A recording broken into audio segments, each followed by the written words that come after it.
Hello students, इस video में हम करने वाले इन text questions chapter force and laws of motion, page number 91 from new book and page number 118 from old book. Question 1 लेते हैं हम। 4 क्वेश्चन है, चारों करेंगे। First, which of the following has more inertia. तो आपको पता है the more the mass more will be inertia. तो जिसका मास ज्यादा है उसका इनर्शिया ज्यादा होगा। फर्स्ट पार्ट में है रबर बॉल या स्टोन, तो किसका ज्यादा मास है? ऑब्वियसली स्टोन, सेम साइज के हैं तो स्टोन का ज्यादा मास होता है तो stone will have more inertia. Reason दे देना, because it has more mass so it will have more inertia. Next, and bicycle and a train, clearly train has more mass so it will have more inertia. And C part is 5 rupee coin and 1 rupee coin, clearly 5 rupee coin has more mass so it will have more inertia. Next question, in the following example try to identify the number of times the velocity of ball changes. Velocity of ball कितने times change हुई ये हमें बताना है। velocity कितने times change हुई। सबसे पहले दिया है अ फुटबॉल प्लेयर किक्स अ फुटबॉल। फुटबॉल प्लेयर सपोज ने किक किया बॉल को, ठीक है, टू अनदर प्लेयर। अब ये बॉल की वेलोसिटी चेंज हुई। यहाँ पर इनिशियली क्या थी, बॉल रेस्ट पे थी, उसने किक किया तो एक बार उसकी वेलोसिटी यहाँ पर चेंज हुई। अब बॉल यहाँ पर चली गई, ठीक है, एक बार यहाँ पर वेलोसिटी चेंज हो गई। इनिशियली रेस्ट पे थी, क्लियर है, उसने किक किया, वेलोसिटी इंक्रीज हुई। सामने दूसरा प्लेयर है, आगे देखते हैं। Who kicks the football towards the goal. अब इसने गोल की तरफ किक किया, ठीक है, तो यहाँ पर उसकी वेलोसिटी फिर से चेंज हुई। अब इधर गोल कीपर है यहाँ पर, तो क्या होगा यहाँ देखो। अब गोल कीपर के पास जब बॉल आई तो उसने क्या किया, गोलकीपर ने क्या किया होगा, उसने बॉल को रोकी होगी, उसके बाद उसने नीचे डाल के उसको हिट किया होगा। तो यहाँ जब उसने बॉल को रोकी तो तीसरी बार उसकी वेलोसिटी चेंज हुई, फिर उसने हिट किया होगा। उसने हिट किया, the goalkeeper of the opposite team collect the football and kicks it towards the player of his own team.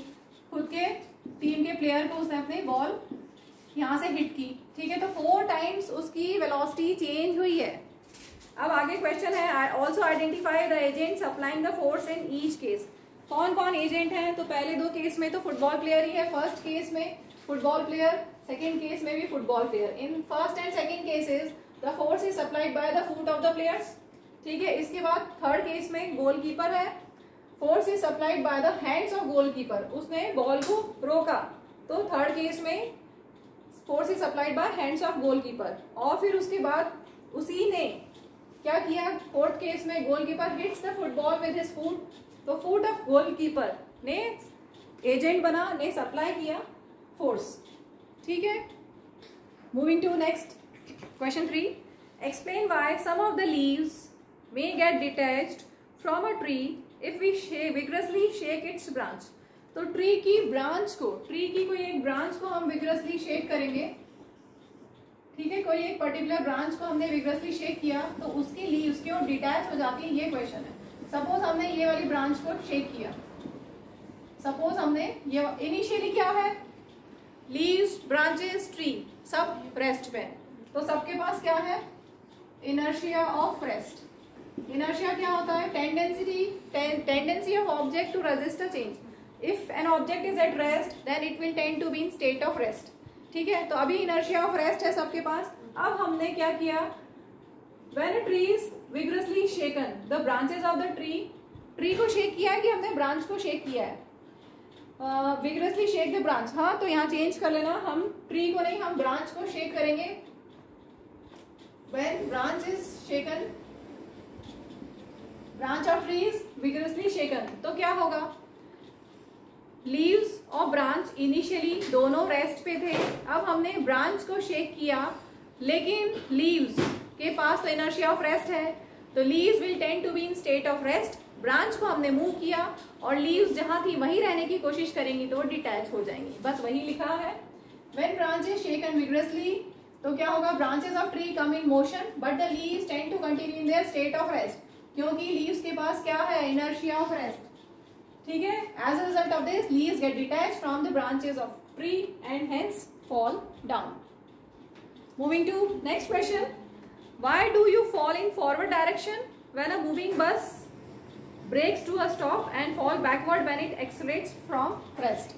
तो 2 सिचुएशंस हैं, दोनों को हम समझते हैं। सपोज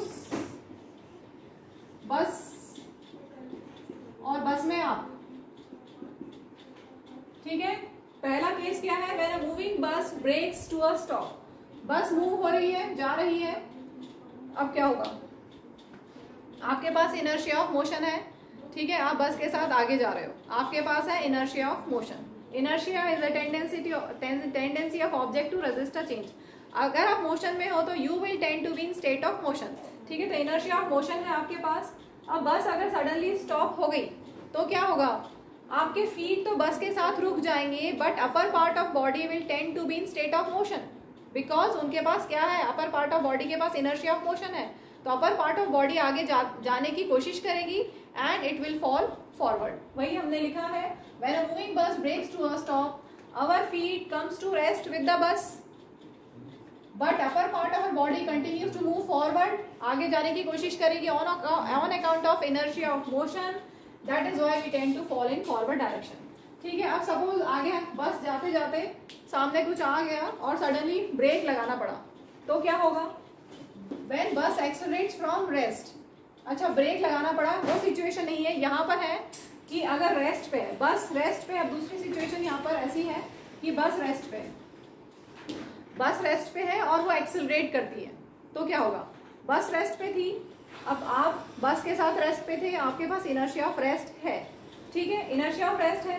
व्हेन बस एक्सेलरेट्स फ्रॉम रेस्ट, तब क्या होगा, आपके पास इनर्शिया ऑफ रेस्ट है, बस रुकी हुई है, आप रुके हुए हो, अब आपकी पूरी बॉडी रुकी हुई है, ठीक है, बस सडनली स्टार्ट हो गई, तो क्या होगा, लोअर पार्ट ऑफ बॉडी तो बस के साथ जाने लगेगी, लेकिन upper part of body will continue to be in state of rest because of inertia of rest, इसीलिए we tend to fall backward.